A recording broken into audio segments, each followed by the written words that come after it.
Right now, it's being called an epidemic, the ratio of blacks versus whites who are behind bars in the Charleston County Jail. The numbers released in a new study out today. Our police reporter Harv Jacobs live at the Charleston County Jail with details. So Harv, why are the leaders looking into making changes now?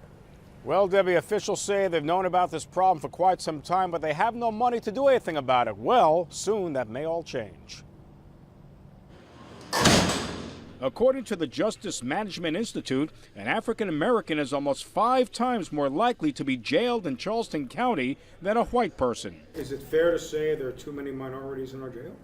Absolutely, and that's not a Charleston-specific issue. Again, that's epidemic across the country. With a $150,000 grant from the MacArthur Foundation, the Justice Management Institute and Charleston County Criminal Justice Coordinating Council are working together to try to reduce the number of African Americans in the jail.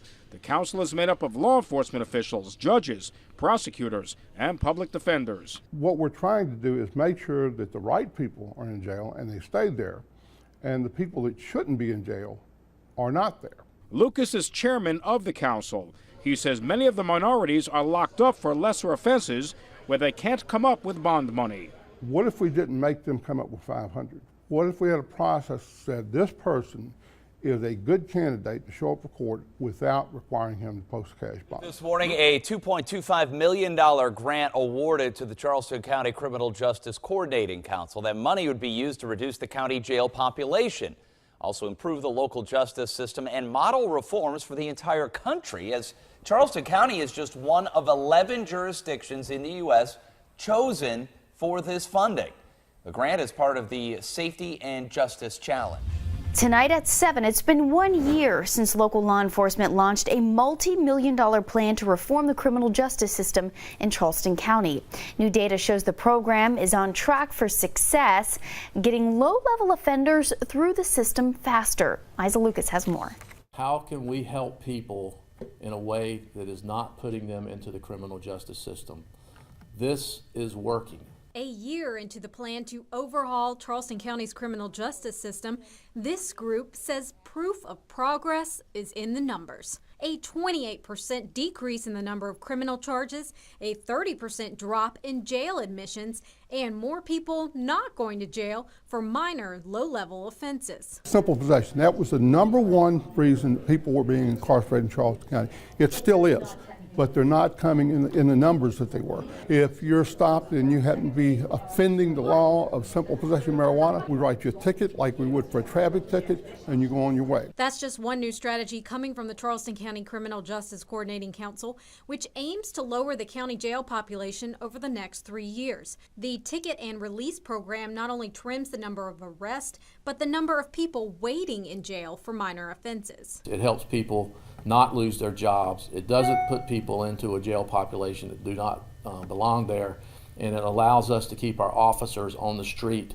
and not sitting at the jail going through a booking process. A more than $2 million grant from the MacArthur Foundation helped jumpstart the program, which leaders hope will extend far beyond the Low Country. Officials unveiled the final report of the Illumination Project.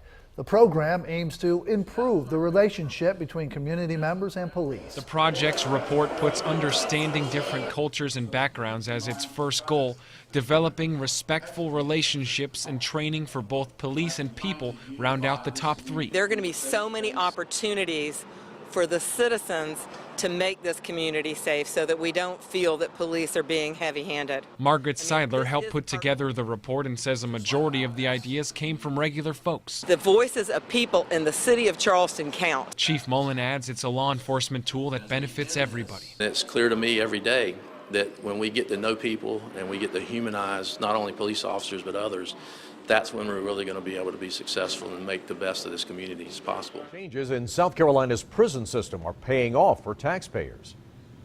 It was a law that was passed in 2010 that cut down on the number of nonviolent criminals sent to prison. Our Capitol reporter Robert Kittle tells us that's meant state taxpayers have saved almost $500 million.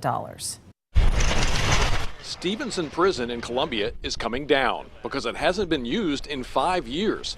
The state has closed 6 prisons since 2010. That's when lawmakers passed a crime reduction and sentencing reform law. The state prison population was expected to grow to about 29,000 by now.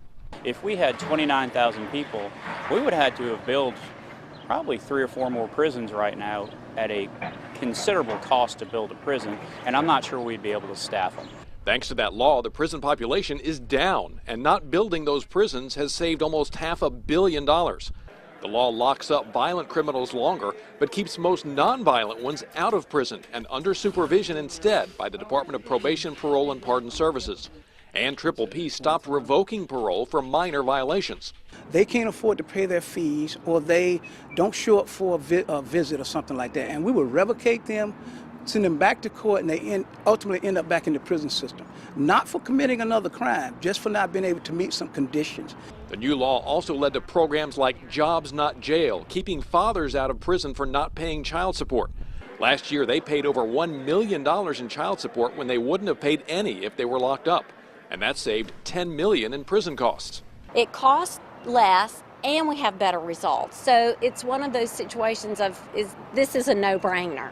A recent study by Clemson estimates that the new law has meant 982 new jobs, people who would have been in prison but instead are out working and paying taxes. That's had an economic impact of $37 million. In Columbia, Robert Kittle, 7 News.